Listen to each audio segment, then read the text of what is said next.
Hello, in this video we'll talk about list comprehensions. List comprehensions are a useful way for creating lists with simple rule.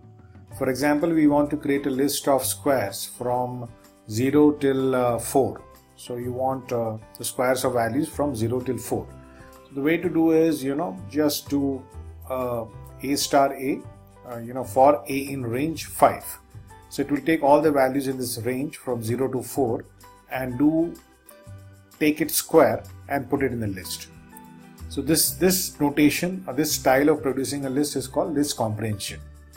Now there can be also an if statement, can also be used in the list comprehension. For example, for the same square list, if we wanted to print squares which are divisible by 3, then all we do is, we add this if A %3 equal to 0.